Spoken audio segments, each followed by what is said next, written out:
Ekitiibwa. Bayibuli egamba emibiri gyaffe ye yeekaalu ya Mukama. N'agamba ye lwaki tonsomera kwata waawo Bakolinso ekisooka 6:15.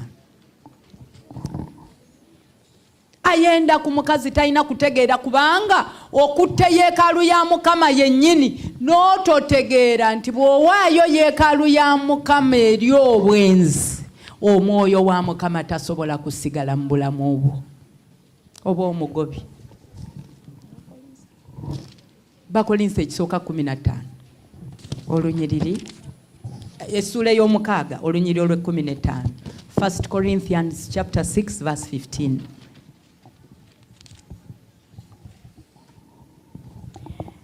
Olunyiriri olw'15. Temumanyi ng'emibiri gyammwe bye bitundu bya Kristo? Temumanyi ng'emibiri gyammwe bitundu bya Kristo?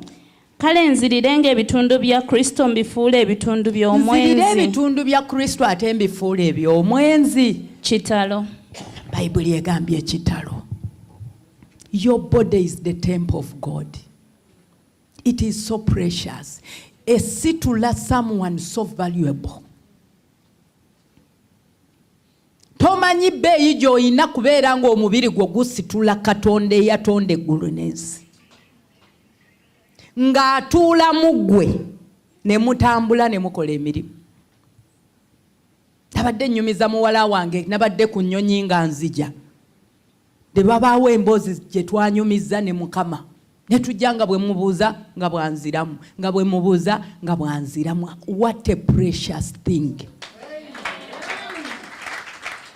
Katonda omulamba n'omugamba kino kiri bwe kiti n'omuwanula ne ku ntebe ye. Anyway, omuntu bw'oba ovaliwenga Katonda omulesa abalala abakuulakuula ajja akole ku ggwe. Ndi ku nnyonyi ntambula naye natambudde tuli mu mboozi n'omwoyo omutukuvu. Ngenda okutuuka e Dubai nga ansa nzirina. Can you imagine? Oli ku nnyonyi naye oli mu kunyumya ne Mukama.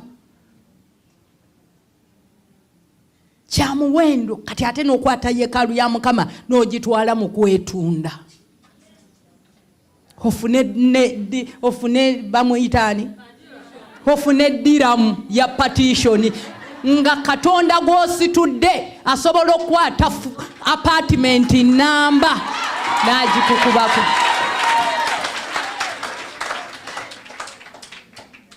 Omubiri gwo n'oguwaayo okwetunda n'ogufuula dumping place eri abasajja ne bajja. Gw'oguzizza omubiri yakeegatta n'abawala abalala 8.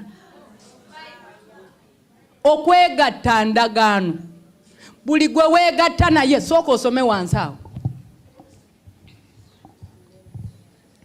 Temumanyi? Oba temumanyi ng'eyegatta n'omwenzi gwe mubiri gumu? Tomanyi nti bwe weegatta n'omwenzi ofuuka omubiri gumu naye? Kyali okifuuka. N'olyoka osanga ameketa amannyo aliko ekitambo ekimutuga ekiro akanula amaaso simanyi akoze eki. Gwe kankubulira abantu baliko agantu gwe tolaba bantu kutambula mu kkubo. Ekiro bagugumuka patambula beegaaya.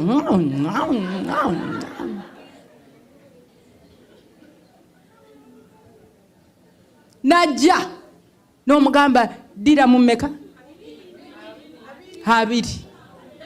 N'ositula ekitambo ekimeketa amannyo n'ositula kikanuza amaaso n'ositula simanye ebikibi byonna n'alyoka akola deposit. Aba yakakuwa dinaali 2 n'ojjukira nga ate partition temala weetaagaani bed space.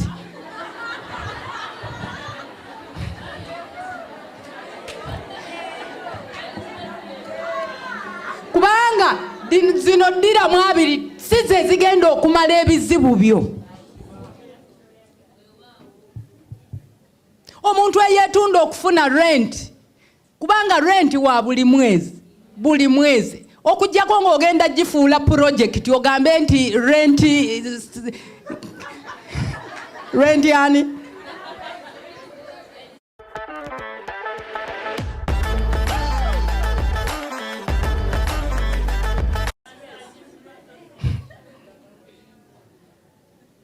simanyi na linnya lyogenda jiwa gwate buli mwezi weetaaga diramu buli mwezi weetaaga diramu ne visa change era sitaani ajja kumakinga sure nti bakuwa ntonotono ezigenda okukuumira ng'oweereza Lucifer.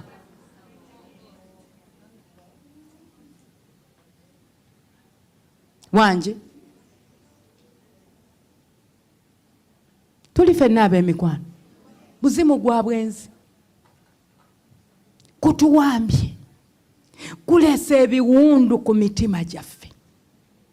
Abantu bayina obulumi bayina ebiwundu guno omuzimu gw'obwenzi wenjogerera kati eno yonna gy'oli mu kiyumba wandibadde honorable minister wa finance e Uganda naye gwakukubira mu pifo n'ozaala ne gukuzikiririzaawo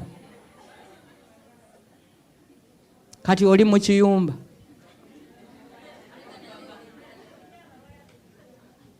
Wanje ne mu kiyumba benderayo